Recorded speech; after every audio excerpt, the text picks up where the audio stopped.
We know that finance and economics are very relevant in the world in general. And of course, the topic of this conference is finance specifically. So how do you see the role of finance and economics and maybe the relationship with biodiversity efforts? Is this something that can work, biodiversity and finance and economics? What is the role of it? Well, this is something that I am starting to understand now. Not easy, because if we think that every investor make decisions depending on the expected profits, this may be affected by for instance, the banks. So maybe the banks support or don't support some commercial activities or industrial activities like solar plants, depending on their potential effect on biodiversity. So this is one point of view. Obviously, at the same time that we are studying what happened with biodiversity within the solar plants, at the same time, the people working in finance are going to explore what happened with the energy production.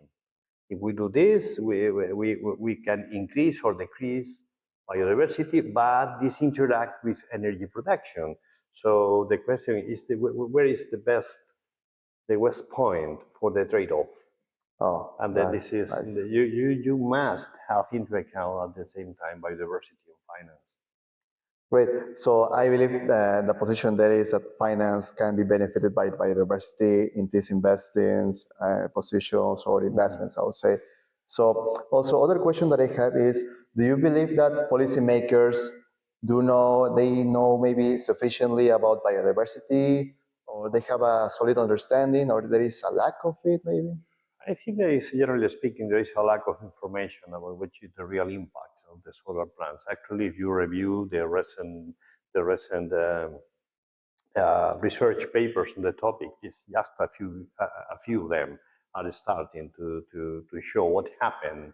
But there are so many different ways to do the solar plants that we need to compare between regions and even within the same region, the different ways to install that.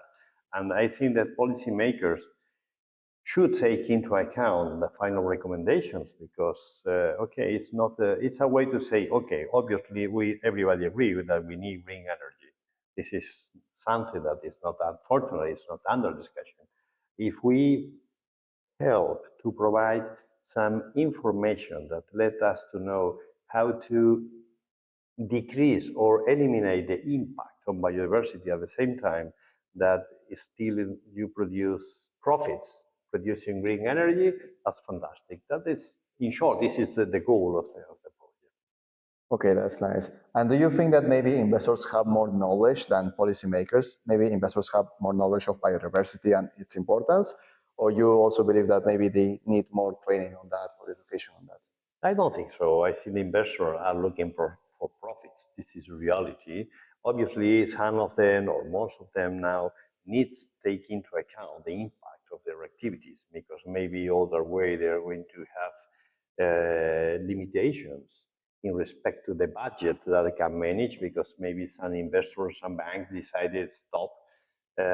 And then obviously, but they pay attention to regulations, because I can understand that they say, okay, it's policymakers who make regulations. So I have to be worried about to update what happened with regulations. But in my opinion, it's the policymakers who have to have the update the knowledge to create or change regulations. Nice. And the last question, what could be your message to policymakers and investors on biodiversity? My measure is that, please, pay attention what we can create for the information that we can create from the academia, because we are going to provide useful information that can be very useful to continue developing new energies with a lower impact. Even I am optimistic in some cases. I think that even in some places we can stimulate the biodiversity in these local spots because of the panels. So please take care of our final conclusions. Okay, so many thanks to you, Jonas. Thank you very much. Many thanks.